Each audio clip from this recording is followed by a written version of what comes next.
Hello friends, welcome to online classes of कैटजी। बच्चों, आज हम लोग एल्डिहाइड्स एंड कीटोन में रिएक्शंस को कंटिन्यू किया जाएगा। ठीक है, तो आज हम लोग सबसे पहले पढ़ा जाए कि एडिशन ऑफ अमोनिया डेरिवेटिव का मैकेनिज्म क्या होता है। तो अगर हम लोग बात करें अमोनिया डेरिवेटिव के एडिशन की, तो ये एक एसिड कैटलाइज्ड रिएक्शन है।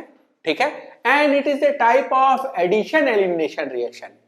ठीक है, आप देखेंगे अमोनिया वाले पार्ट का एडिशन होगा और यहां से वाटर बाहर निकलेगा, एलिमिनेशन होगा।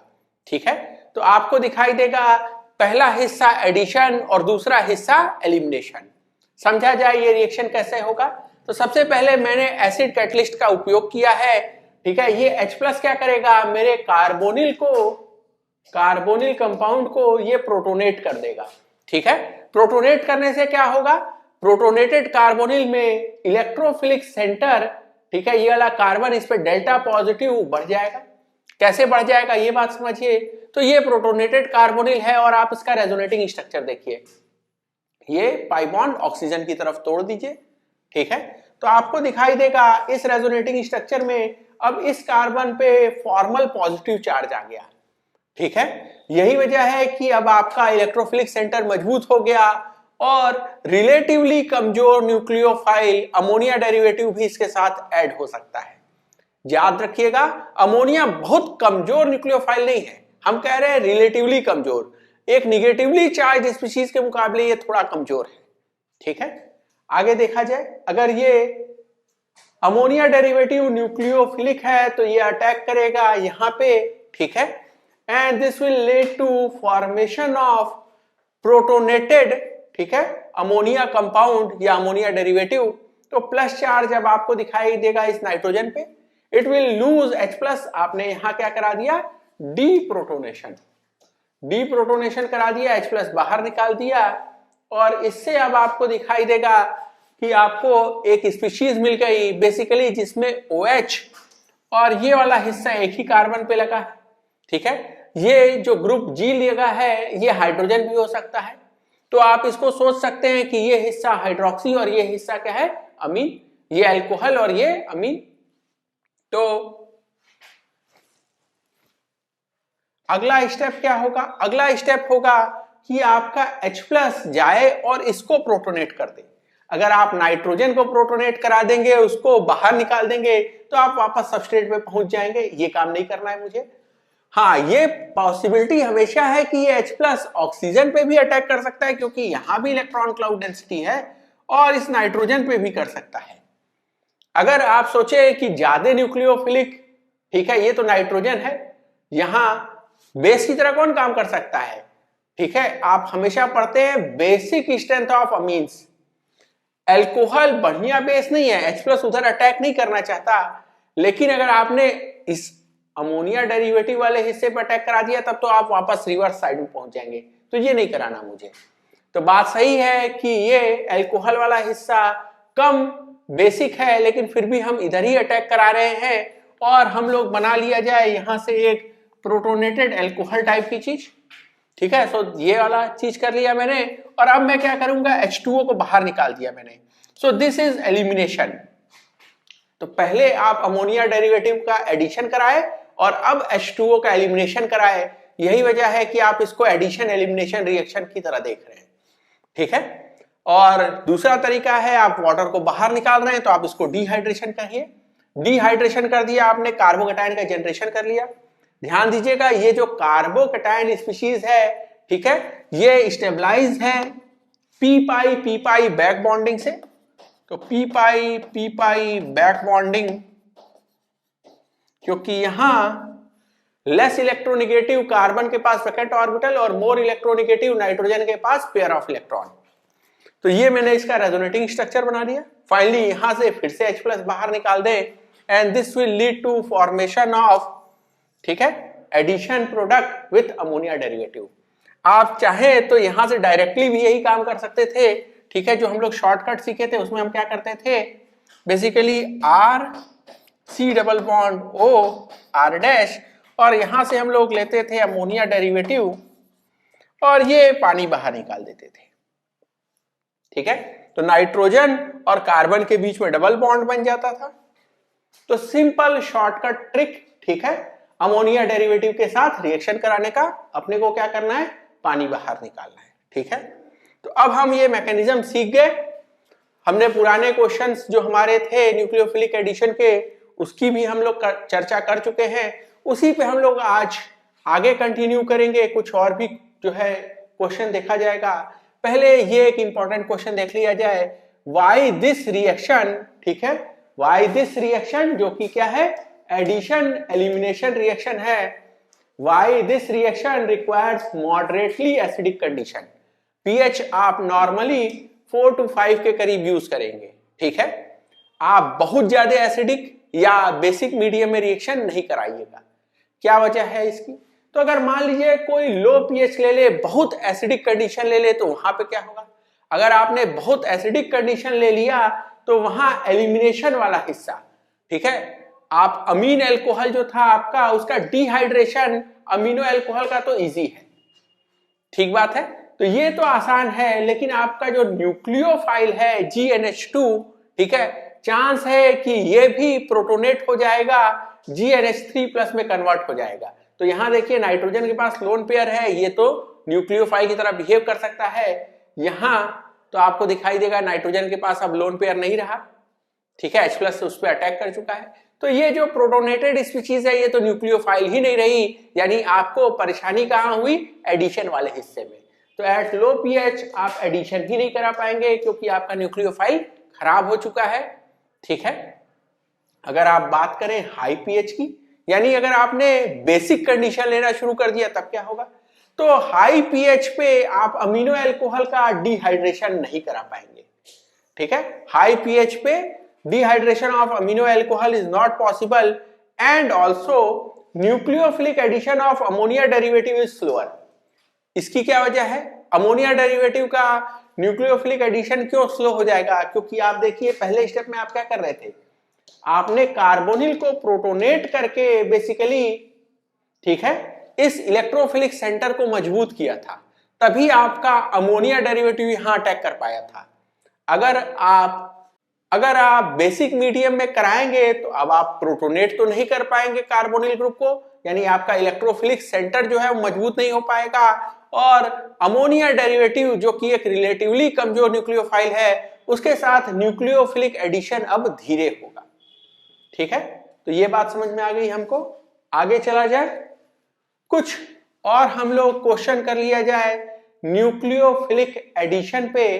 तो यहां हम लोग रिएक्शन करा रहे हैं एक सेकेंडरी अमीन का, 2 डिग्री अमीन का, विथ कार्बोनिल कंपाउंड, ठीक है, कार्बोनिल कंपाउंड जैसे कि एल्डिहाइड या कीटोन, जो कि एक प्योर कार्बोनिल कंपाउंड है, ठीक है।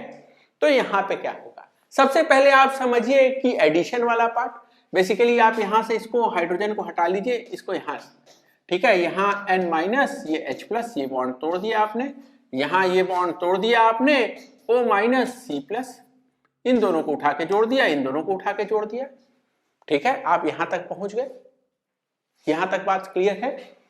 ये वाला जो था हिस्सा, ठीक है, यहां एक हाइड्रोजन मैं लिख दूं, ये हाइड्रोजन, ठीक है, ये हाइड्रोजन यहां पे आ गया।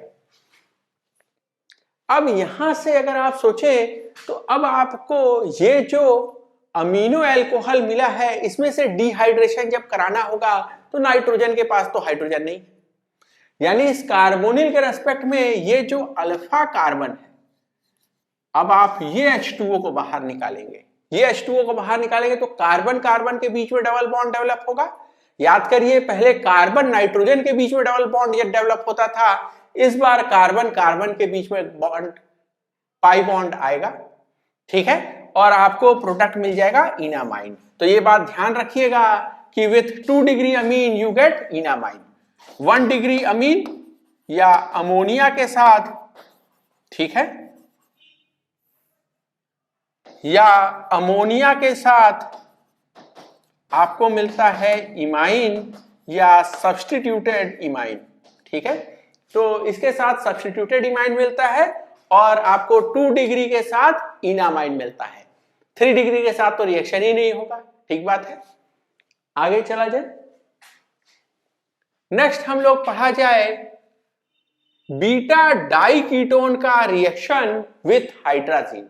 ये थोड़ा अलग टाइप का रिएक्शन है, ठीक है। सबसे पहले हम आपको ये क्वेश्चन ट्रिक से सॉल्व करना सिखाते हैं।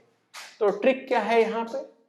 ट्रिक ये है कि बीटा डाई कीटो कंपाउंड जो है इसमें कीटो इनॉल टॉटोमेरिज्म होता है। आपको पता है इन दोनों में डाइपोल रिपल्शन होगा, इस वजह से एक जो कीटो वाला हिस्सा है सी डबल बॉन्ड हो, ये चला जाएगा अपने इनॉल फॉर्म में। So this is keto and this is enol, ठीक है। तो आप समझिए ये वाला जो कीटो था वो यहाँ इनॉल के फॉर्म में आ गया। अब ये जो इनॉल है इसका रिएक्शन आप समझिए हाइड्राजीन के साथ। बेसिकली आपको क्या करना है, यहां दो मॉलिक्यूल H2O का निकालना है, OH यहां से H यहां से, और ये वाला आप जो नॉर्मल रिएक्शन कराते हैं तो यहां से एक H2O आपने निकाल लिया और एक H2O यहां से निकाल लिया। This will lead to formation of this pyrazole ring, ठीक है। ये देखिए ये एक एरोमेटिक कंपाउंड है, ठीक है, विथ 6 पाई इलेक्ट्रॉन्स, ठीक है। 6 पाई इलेक्ट्रॉन्स के साथ ये एक एरोमेटिक कंपाउंड है, ठीक है, पायराजोल। ये पॉइंट समझ में है? तो आपको ये क्वेश्चन ट्रिक के थ्रू सॉल्व करना है ऐसे। नेक्स्ट अब हम लोग देखा जाए, ठीक है, तो यहां पे भी मुझे बीटा डाई कीटोन के साथ रिएक्शन कराना है, ठीक है। और इस बार मैंने अमोनिया ना लेके मैंने लिया है हाइड्रोक्सिल एमाइड, ठीक है। ये भी रिएक्शन बिल्कुल वैसा ही है जैसे आपने पहले पढ़ा था। क्या करेंगे आप यहां से समझिए कि इसको आपने इनॉल में कन्वर्ट कर लिया and this is C double bond O, ठीक बात है। अब यहां NH2, ठीक है, क्योंकि यहां से आप H2O निकाल पाए, और यहां ये OH, ठीक है। अब ये H2O बाहर निकाल लीजिए और ये H2O बाहर निकाल लीजिए, बिल्कुल वैसा ही जैसा हमने लास्ट क्वेश्चन में किया था। यहाँ पे पिछले क्वेश्चन में ये भी NH2 था, इस बार ये OH है, ठीक है। और यहां से अगर आप प्रोडक्ट बनाने की बात करें तो दिस विल लुक लाइक, यहां आपको ये यहां आपको ये nitrogen and this one is oxygen. Double bond देखिए आपको कहां दिखाई देगा, ये नाइट्रोजन और कार्बन के बीच में एक डबल बॉन्ड यहां, ठीक है, और ये ऑक्सीजन। अब ऑक्सीजन का एक लोन पेयर जो है ये तो एरोमेटिसिटी का पार्ट होगा, सो आपको दिखाई देगा 2, 4 एंड 6 पाई इलेक्ट्रॉन्स के साथ ये भी एक एरोमेटिक स्पीशीज आपको मिल गया प्रोडक्ट, ठीक है। एंड दिस इज आइसोऑक्साजोल, ठीक बात है। तो ये भी एक एरोमेटिक स्पीशीज आपको प्रोडक्ट मिला है। आप बीटा डाई कीटोन को चाहें तो 1, 2, 3 आप इसी को समझ सकते हैं, this is 1,3 diketone. Diketone कहें या 1,3 डाईओन कहें, ठीक है। तो इसका नाम क्या हो जाएगा, इसमें टोटल 5 कार्बन है, दिस इज पेंटा 1,3 डाईओन, ठीक है। आगे चला जाए, कुछ और रिएक्शन हम लोग समझा जाए। तो ये एक JEE एडवांस 2013 का क्वेश्चन है, ठीक है। आपको रिएक्टेंट क्या दिया है, 1,4 डाई कीटोन, और इसका रिएक्शन आपको कराना है अमोनियम कार्बोनेट के साथ। आप समझिए अमोनियम कार्बोनेट क्या है, this is basically NH4OH and H2CO3, ठीक है। जब आप इसको पानी में डालेंगे तो आप इसको ऐसा समझ सकते हैं कि ये अमोनियम हाइड्रोक्साइड और H2CO3 यहां से आपको मिल जाएगा। आप ये बात समझ सकते हैं कि this will be a source of ammonia, ठीक है। तो यहां फाइनली आपको रिएक्शन किसके साथ सोचना है, अमोनिया के साथ। चलिए मैं एक ट्रिक से आपको ये सॉल्व करके दिखाता हूं। यहां पे देखिए ये जो आपको कंपाउंड है ये 1, 2, 3, 4 ये है 1,4 डाई कीटोन, ठीक है। अब आप दोनों एंड से इसको ऐसा सोचिए कि ये अपने इनॉल फॉर्म में चला जाएगा। अच्छा ये ट्रिक है, ठीक है, डाई इनोलाइजेशन, ठीक है, जल्दी होता नहीं है। आपको पता है ये कि हर एक बार जब आप कीटो से इनॉल फॉर्म में जाते हैं तो डेल्टा जी का डिफरेंस होता है अप्रोक्सीमेटली 50 किलो जूल पर मोल। ठीक है, तो सिंगल इनोलाइजेशन में ही आपको दिखेगा 10⁻⁻⁴% वो होता है। डबल इनोलाइजेशन जब तक उसके पास कुछ स्पेशल ना हो, ठीक है, जल्दी होगा नहीं, लेकिन ट्रिक के लिए बात चल जाएगा। ठीक है, मैंने इसको ऐसे बना दिया। और अमोनिया, ठीक है, इसको मैं लिख लूं ऐसे, और ये H2O मैं बाहर निकाल दूं, ये भी H2O बाहर निकाल दूं। So this will give me the product.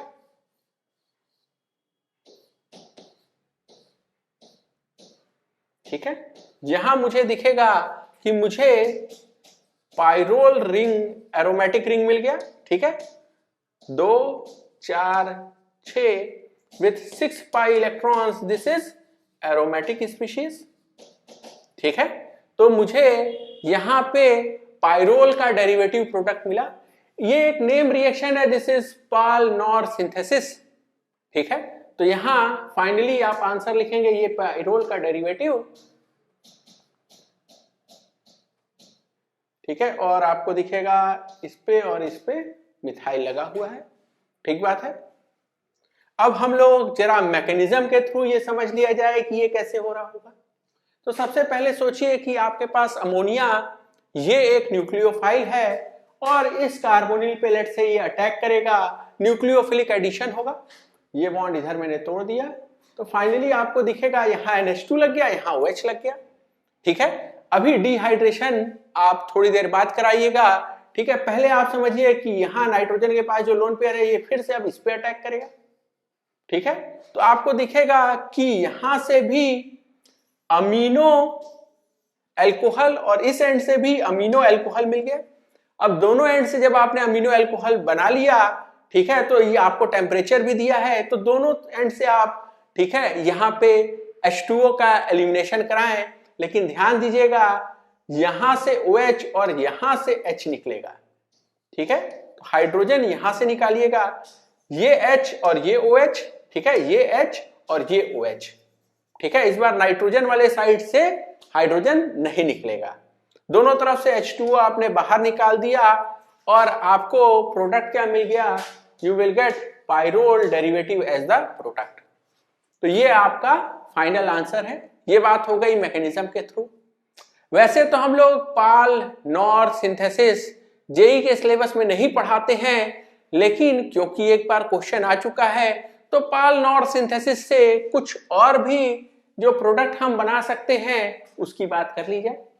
So question is which aromatic product is obtained from the given Pal nor synthesis.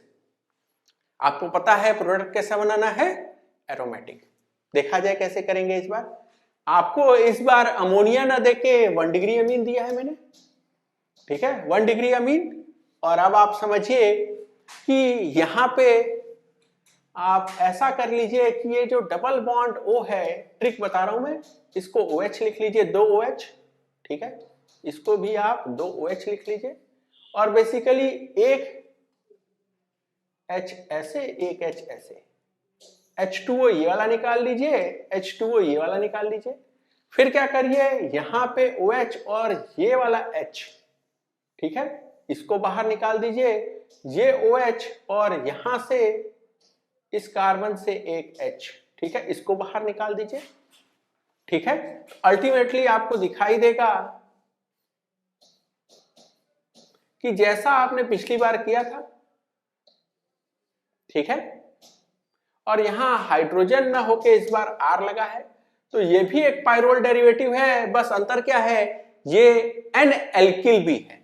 ठीक है, तो ये R की वजह से N एल्किल है। जैसा अमोनिया डेरिवेटिव किए थे बिल्कुल वैसा ही।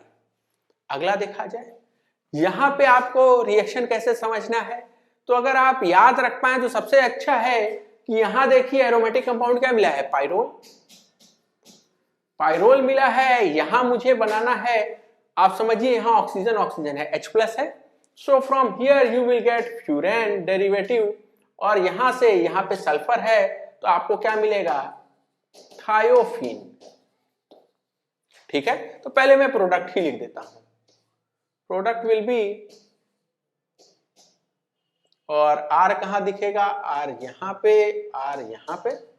इस केस में ये है R1, ये है R2, ठीक है, ये सल्फर डबल बॉन्ड यहाँ और यहाँ, ठीक है, and you will gate thiophene. अब थोड़ा सा मैकेनिज्म के बारे में बात कर लें। मैकेनिज्म के बारे में बात क्या करेंगे कि ये H+ है तो सबसे पहले इसको प्रोटोनेट कर दीजिए, ठीक है, यहां प्रोटोनेट कर लीजिए और H2O का एडिशन मान लीजिए इस पे, ठीक बात है। तो ये OH और एक और OH आ गया और फिर अब यहां से इस पे अटैक करा लीजिए, ठीक है, इसको भी आप तोड़ के OH बना लेंगे। खैर, अगर आपको मैकेनिज्म जानना है तो आप पाल-नॉर सिंथेसिस, ठीक है, कभी बाद में अगर टाइम रहा तो हम लोग डिटेल में पढ़ा जाएगा, जरूरी नहीं है कि आपको मैकेनिज्म पता हो। अब ये बात जानिए कि मैकेनिज्म जो है उससे प्रोडक्ट नहीं बनाना होता। आप लैब में जब भी कुछ करेंगे तो आपको प्रोडक्ट पहले मिलेगा, मैकेनिज्म तो एक प्रपोज्ड पाथवे है कि इस तरह से ये बना होगा। एग्जाम में कुछ ही रिएक्शन है जिनका मैकेनिज्म के बारे में सवाल आएगा, ज्यादातर क्वेश्चन आपसे बात करेगा कि यहां क्या प्रोडक्ट मिलेगा। तो जहां मैकेनिज्म जरूरी है बिल्कुल उसको जाना जाए। कुछ मैकेनिज्म जैसे इस रिएक्शन का अगर हम लोग स्किप करके सिर्फ प्रोडक्ट बनाना सीख जाएं तो इट इज मच बेटर। हालांकि इतना कठिन नहीं है, आप सोच सकते हैं कि कैसे बनेगा, बिल्कुल जैसा हमने अमोनिया के साथ पिछली वाले में किया, आप खुद से बना के देखिएगा आप ये प्रोडक्ट कैसे बना पा रहे हैं, ठीक है, खुद से ट्राई करिएगा। हम लोग आगे चला जाए और अब हम लोग पढ़ा जाए नेक्स्ट रिएक्शन मेरा एडिशन ऑफ वाटर, ठीक है। तो यहां अगर हम बात करें तो कार्बोनिल कंपाउंड और वाटर क्या है, ये एक न्यूक्लियोफाइल है, ठीक है। यहां भी मुझे रिएक्शन क्या देखने को मिलेगा, न्यूक्लियोफिलिक एडिशन रिएक्शन। H2O जो है आप इसको सोच सकते हैं, ठीक है, एज इफ OH और ये H, ये बॉन्ड तोड़ दीजिए, ये बॉन्ड तोड़ दीजिए, यहां माइनस प्लस माइनस प्लस, इन दोनों को उठा के जोड़ दीजिए, इनको उठा के जोड़ दीजिए। अगर आपने ऐसा किया तो आपको दिखेगा एक ही कार्बन पे 2 OH आ गया, and this is gem diol, ठीक है। इसी को आप कार्बोनिल हाइड्रेट भी कह सकते हैं। अगला बात किया जाए, isolation of gem diol is difficult. वजह क्या है इसकी, as generally gem diols are relatively unstable, ठीक है, with respect to the reactant aldehyde और कीटोन, ठीक है। तो यहां बनने वाला कार्बोनिल हाइड्रेट या जेम डाइऑल ये जनरली अनस्टेबल होता है और यही वजह है कि ये इक्विलिब्रियम लार्जली बैकवर्ड शिफ्टेड होता है। आपको कार्बोनिल कंपाउंड में दिखेगा कि वाटर का एडिशन जल्दी हो नहीं रहा है, लेकिन ये बात है जनरली, ठीक है। क्या रिएक्शन होता है असलियत में? हाँ, रिएक्शन होता है। कैसे पता चलेगा? अगर आपने H2O में ये आइसोटोपिक ऑक्सीजन ले लिया होता तो आपको दिखेगा कि जब जेम डाइऑल बनेगा तो ये ऑक्सीजन क्या आएगा, आइसोटोपिक आएगा, और जब वापस जाएगा तो पता नहीं ये वाला OH निकलेगा कि ये वाला निकलेगा। तो आपको दिखाई देगा कि अगर आप कार्बोनिल के साथ, ठीक है, आइसोटोपिक ऑक्सीजन वाला अगर आप यूज कर रहे हैं वाटर, तो आपको दिखाई देगा आइसोटोप कार्बोनिल कंपाउंड में जाते हुए, ठीक बात है। तो ये बात सही है कि फॉरवर्ड रिएक्शन भी होगा, बैकवर्ड रिएक्शन भी होगा, इस वजह से कुछ आइसोटोपिक ऑक्सीजन H2O से निकल के अब कार्बोनिल के पास चला गया। अगर बात की जाए रिएक्टिविटी की तो ये भी एक न्यूक्लियोफिलिक एडिशन रिएक्शन है। रिएक्टिविटी दो बातों पर निर्भर करेगी, एक तो आपका न्यूक्लियोफाइल कितना मजबूत है, अब न्यूट्रल है तो बहुत मजबूत तो न्यूक्लियोफाइल नहीं है। दूसरा बात क्या होगा कि ये इलेक्ट्रोफिलिक सेंटर कितना मजबूत है, कितना ज्यादा यहाँ डेल्टा पॉजिटिव है। अगर कार्बोनिल कार्बन इलेक्ट्रोफिलिक सेंटर की तरह काम करने को तैयार हो जाए, ठीक है, तो वाटर न्यूक्लियोफाइल है ही है और आपको दिखाई देगा कि आपको हाइड्रेट मिलेगा, कार्बोनिल हाइड्रेट, ठीक है। तो रिएक्टिविटी प्रोपोर्शनल होगा इलेक्ट्रोफिलिसिटी ऑफ कार्बोनिल कार्बन के। ये हमने बात कर ली इलेक्ट्रॉनिक फैक्टर की। दूसरी हम लोग बात कर लिया जाए स्टेरिक फैक्टर की, ठीक है। तो स्टेरिक फैक्टर ये है कि जितना ज्यादा आपको बल्की ग्रुप लगा होगा R और R' इस कार्बन पे, ठीक है, उतना रिएक्टिविटी कम होगा। ऐसा क्यों? क्योंकि आप याद करिए न्यूक्लियोफिलिक एडिशन रिएक्शन में आपको इंटरमीडिएट मिलता था, ठीक है, जो कि टेट्राहीड्रल होता था। So intermediate is tetrahedral alkoxide ion, ठीक बात है। और यही वजह है कि sp2 से आप sp2 रिएक्टेंट से आप का कार्बन जो है वो sp3 हाइब्रिडाइज हो जाएगा इंटरमीडिएट में, इसीलिए स्टेरिक फैक्टर्स एक इंपॉर्टेंट रोल प्ले करते हैं रिएक्टिविटी में, ठीक है। आगे चला जाए, नेक्स्ट हम लोग बात किया जाए where you expect more percentage of hydrate at equilibrium, ठीक है। तो कहां हाइड्रेशन जल्दी होगा और साथ ही साथ कहां परसेंटेज ऑफ हाइड्रेट ज्यादा होगा। हम रिएक्शन कंपेयर कर रहे हैं फॉर्मल्डिहाइड का एसीटोन के साथ, ठीक है। तो फॉर्मल्डिहाइड को अगर आप वाटर के साथ लेंगे तो आपको दिखाई देगा कि यहां मिथेन डाइऑल या इसी को हम लोग कहें फॉर्मल्डिहाइड मोनोहाइड्रेट या मिथाइलिन ग्लाइकॉल, ये इतना हिस्सा मिथाइलिन, ठीक है, दिस इज ग्लाइकॉल क्योंकि 2 H है, ठीक है। तो आपको दिखाई देगा कि यहां फॉर्मल्डिहाइड के साथ ये रिएक्शन पूरी तरह फॉरवर्ड शिफ्टेड होगा, यू विल ऑलमोस्ट गेट 100%, ठीक है, फॉर्मल्डिहाइड मोनोहाइड्रेट।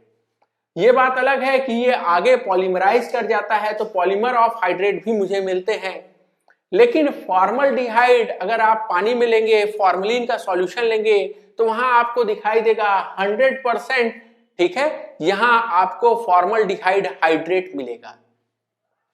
अगर आप एसीटोन ले तो यहां देखिए हाइड्रोजन की जगह आपने बल्कि मिथाइल को लगा रखा है, स्टेरिक फैक्टर्स की वजह से रिएक्टिविटी कम होगा, ठीक है। और यही वजह है कि रिएक्टिविटी कम होगा, साथ ही साथ यहां बनने वाला आपका हाइड्रेट प्रोडक्ट स्टेबल भी नहीं है और ये रिएक्शन लार्जली बैकवर्ड शिफ्टेड होगा, ठीक है। और आपको दिखाई देगा you will get less than 1%, ठीक है, दिस जेम डाइऑल प्रोडक्ट और एसीटोन हाइड्रेट। तो फॉर्मल्डिहाइड के केस में 100% उसका हाइड्रेट बना और यहां लेस देन 1% आपको हाइड्रेट दिखाई देगा। कहां आपको ज्यादा मिला तो मोर आपको कहां मिला, फॉर्मल्डिहाइड के केस में। रीजन आप इलेक्ट्रॉनिक फैक्टर भी समझ सकते हैं, स्टेरिक फैक्टर भी समझ सकते हैं, दोनों के वजह से ऐसा देखने को मिलता है। आगे चला जाए, नेक्स्ट हम लोग समझा जाए कि generally more than 1 OH attach on the same carbon, यानी एक ही कार्बन पे 2 OH जिसको हम लोग कह रहे हैं gem diol is highly unstable. तो एक कार्बन पे एक से ज्यादा OH हाईली अनस्टेबल होता है and it releases at least 1 water molecule immediately, at least 1 water molecule. अगर एक से ज्यादा निकल पाएगा तो वो भी निकाल लीजिएगा। देखा जाए कुछ केस, फॉर एग्जाम्पल अगर मेरे पास, ठीक है, 1,1 डाइऑल है, जेम डाइऑल है, तो यहां पे देखिए एक कार्बन पे एक से ज्यादा OH है, यहां से ये H2O बाहर निकाल दीजिए और आपके कार्बन ऑक्सीजन के बीच में ये पाई बॉन्ड बन गया, वाटर बाहर निकल गया। क्या वजह है इसकी? तो एक वजह इसकी ये है कि कार्बोनिल में ज्यादा रेजोनेंस एनर्जी है, ठीक है। आप इसका रेजोनेटिंग स्ट्रक्चर ऐसा बना सकते हैं, ऑक्सीजन पे माइनस, ये माइनस हुआ, ऑक्सीजन पे माइनस और इस कार्बन पे प्लस, इसका रेजोनेंस एनर्जी है, ठीक है। और आप दूसरा वजह ये समझ सकते हैं कि आप सबस्ट्रेट के एक मॉलिक्यूल से यहां प्रोडक्ट का 2 मॉलिक्यूल बना रहे हैं, ठीक है, और इसीलिए इसका डेल्टा एस पॉजिटिव है। This reaction will be entropy driven. अगर हम लोग बात किया जाए delta G is equal to delta H minus T delta S positive है। डेल्टा एस अगर पॉजिटिव है इसका मतलब ये जो पूरा का पूरा माइनस टी डेल्टा एस वाला टर्म है ये क्या है, निगेटिव है। और अगर आप टेम्परेचर बढ़ाते गए तो और ज्यादा निगेटिव होता जाएगा, और ज्यादा, ठीक है, डिहाइड्रेशन ऑफ जेम डाइऑल वो और ज्यादा जो है स्पॉन्टेनियस होता जाएगा, ठीक है। अगला बात किया जाए, अगर एक ही कार्बन पे 3 OH हो तब क्या करेंगे?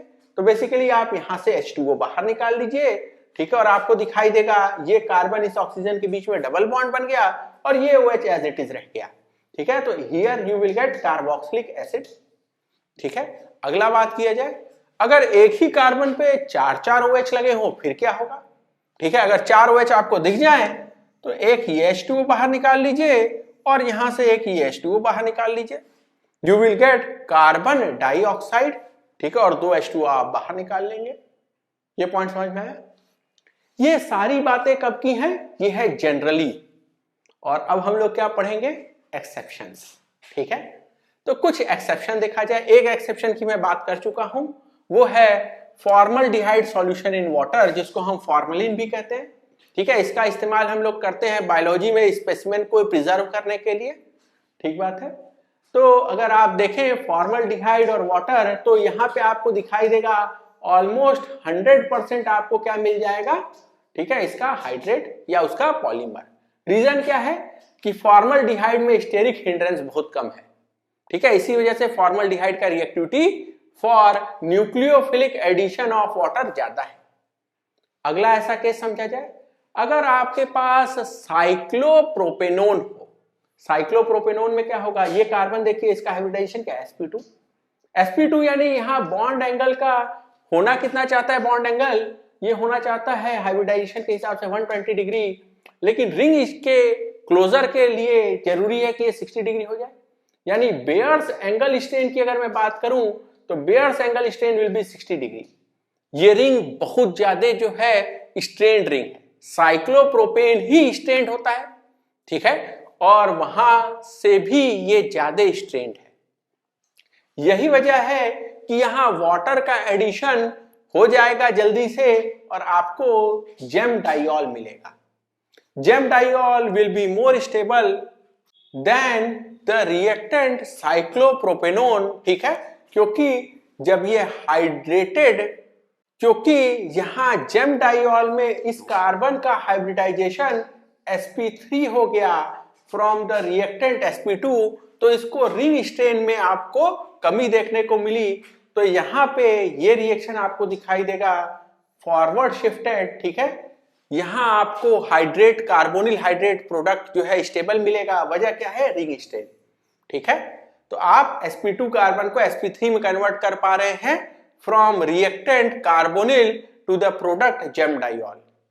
इसी तरह अगर हम लोग अगली बात करें, यहां वाटर की जगह लेट से मैं मिथेनॉल ले लूं, अल्कोहल, फिर से यही बात होगी, ठीक है। आप नॉर्मली समझिए कि कार्बोनिल में अल्कोहल का addition to form hemiacetal has to be acid catalysed, ठीक है। साथ ही साथ ये रिएक्शन रिवर्सिबल होता है। लार्जली जो है आपको कार्बोनिल वाले साइड पे ही ये फेवर्ड दिखाई देगा, लेकिन इस केस में ड्यू टू रिंग स्ट्रेन आपको दिखाई देगा कि हेमी कीटल, ठीक है, is more stable then your reactant carbonyl, ठीक है। तो रिएक्टेंट कार्बोनिल के मुकाबले आपका हेमी कीटल ज्यादा स्टेबल है और ये रिएक्शन भी आपको लार्जली फॉरवर्ड शिफ्टेड दिखेगा, ठीक है। Again the reason is ring strain. ये कार्बन sp2 से कन्वर्ट हो गया किसमें? sp3 में, जिसकी वजह से रिंग स्ट्रेन में बहुत कमी आ गई, ये ज्यादा स्टेबल हो गया। अगला एक्सेप्शन हम लोग समझा जाए, और यहां पे रीजन होने जा रहा है स्ट्रॉन्ग इलेक्ट्रॉन विड्रॉइंग ग्रुप, ठीक है। For example CF3COCF3। हम लोग बात समझे कि वाटर का रिएक्शन कार्बोनिल के साथ ही एक न्यूक्लियोफिलिक एडिशन रिएक्शन है। इस कार्बोनिल कार्बन पे जितना ज्यादा डेल्टा पॉजिटिव, उतना जल्दी न्यूक्लियोफाइल इसमें ऐड होगा। और यहां तो इलेक्ट्रॉन विड्रॉइंग ग्रुप CF3 लगा है। ये इलेक्ट्रॉन विड्रॉइंग ग्रुप की वजह से इस कार्बोनिल पे डेल्टा पॉजिटिव ज्यादा है, इसी वजह से वाटर का एडिशन तेज होगा, ठीक है। साथ ही साथ यहां बनने वाला जो जेम डाइऑल है, ठीक है, इसमें भी आपको थोड़ा सा चिलेशन दिखाई देगा, ठीक है। इसके साथ इधर से भी आपको दिखाई देगा, ठीक है। और इन वजहों से भी ये जेम डाइऑल प्रोडक्ट ज्यादा स्टेबल है। तो दो रीजन यहां हम बात कर रहे हैं, एक तो इलेक्ट्रॉन विड्रॉइंग ग्रुप CF3, दूसरा चिलेशन, ठीक है, एंड चिलेशन। अगला हम लोग बात कर लिया जाए, अगला एग्जांपल क्लोरल का, ठीक है। क्लोरल में भी आपको दिखाई दे रहा है ये एक स्ट्रॉन्ग इलेक्ट्रॉन विड्रॉइंग ग्रुप यहां लगा हुआ है CCl3, ठीक है। यहां पे भी डेल्टा पॉजिटिव आपको दिखाई देगा कार्बोनिल कार्बन पे, इसका इलेक्ट्रोफिलिक सेंटर मजबूत है। यही वजह है कि वाटर यहां ऐड होगा, it will lead to formation of chloral hydrate. So this is chloral hydrate. ये जो क्लोरल हाइड्रेट है, ठीक है, यहाँ पे भी दो वजह हैं, पहला है आपका स्ट्रॉन्ग इलेक्ट्रॉन विथड्रॉइंग ग्रुप और दूसरा है रीजन टू चिलेशन। ये क्लोरीन और इस प्रोटॉन के बीच में आपको दिखाई देगा हाइड्रोजन बॉन्ड बनते हुए। हाइड्रोजन बॉन्ड के लिए ये जो है हिस्सा, ये OH वाला, this will act as donor, और ये क्लोरीन के पास इलेक्ट्रॉन क्लाउड है, this will act as acceptor. ठीक है, अगला हम लोग थोड़ा सा बात समझ लिया जाए इस क्लोरल हाइड्रेट के बारे में। तो solution of chloral hydrate in ethanol, ठीक है, दिस इज नोन एज मिकीफिन। मिकीफिन जो है इट इज ए सिडेटिव और इनकैपेसिटेटिंग ड्रग्स। ठीक है, तो अगर किसी आदमी को इथेनॉल में क्लोरल हाइड्रेट मिला के दे दिया जाए तो उसका शरीर जो है उस पे आपका दिमाग का कंट्रोल नहीं रहेगा, either you will be sleepy, sedative की तरह काम करेंगे, साथ ही साथ आप चाह के भी अपना शरीर का बॉडी पार्ट्स का मूवमेंट नहीं कर पाएंगे। ठीक है, तो मिकीफिन और इसका इस्तेमाल जो है ये बहुत सारे देशों में क्रिमिनल ऑफेंस है। आगे चला जाए, अगला एक्सेप्शन हम लोग पढ़े और इसका रीजन क्या है, डाइपोल रिपल्शन, साथ ही साथ चिलेशन। ठीक है, देखा जाए अगर मेरे पास 1 2 3 इंडेन ट्राइओन हो तो सबसे पहले जाना जाए इंडेन क्या है। इंडेन, इस स्ट्रक्चर को हम लोग कहते हैं इंडेन। ठीक है, और यहाँ पे इन तीनों कार्बन पे आपने डबल बॉन्ड O लगा दिया। अब कार्बन ऑक्सीजन का बॉन्ड, ठीक है, ये किधर टूटेगा, टुवर्ड्स मोर इलेक्ट्रोनेगेटिव ऑक्सीजन। यही वजह है कि इस कार्बन पे प्लस ऑक्सीजन माइनस है, डाइपोल मोमेंट देखिए। अब ये तीनों कार्बन जिन पे डेल्टा पॉजिटिव है ये लोग एक पास हैं, hence there will be strong dipole dipole repulsion. और यही वजह है कि ये जो H2O है इस सेंट्रल वाले कार्बोनिल पे जाके ऐड हो जाता है। ठीक है, कार्बोनिल हाइड्रेट मिल जाता है। तो 1 2 3 इंडेन ट्राइओन का जो हाइड्रेट है उसको हम लोग कहते हैं निन हाइड्रेन। ठीक है, ये निन हाइड्रेन क्यों ज्यादा स्टेबल है, तो पहली वजह जो आपको रिएक्टेंट साइड डाइपोल रिपल्शन देखने को मिल रहा था अब वो खत्म हो गया। ठीक है, और दूसरी वजह कि आपको यहाँ चिलेशन देखने को मिलेगा। चिलेशन कैसे, यहाँ पे ये जो OH वाला हिस्सा है ये हाइड्रोजन प्रोटॉन जो है ये आपका हो गया डोनर, और यहाँ ऑक्सीजन पे इलेक्ट्रॉन क्लाउड है, दिस इज एक्सेप्टर। इन दोनों के बीच में इंटरेक्शन होगा। ठीक है, there will be intramolecular hydrogen bonding. ठीक है, और इसी को हम लोग चिलेशन कहते हैं। अब ये जो निन हाइड्रेन है इसका हम लोग इस्तेमाल करते हैं, it is used to resolve fingerprints. आप CID टाइप का जासूसी जो भी सीरियल देखते होंगे तो वहां आप देखेंगे कि फिंगरप्रिंट्स का पता लगाने के लिए, ठीक है, कहाँ फिंगरप्रिंट्स है कातिल के, ये सब, ठीक है, कुछ केमिकल का इस्तेमाल होता है। दिस केमिकल इज निन हाइड्रेन। ठीक है, so with this we end today's lecture. Thank you.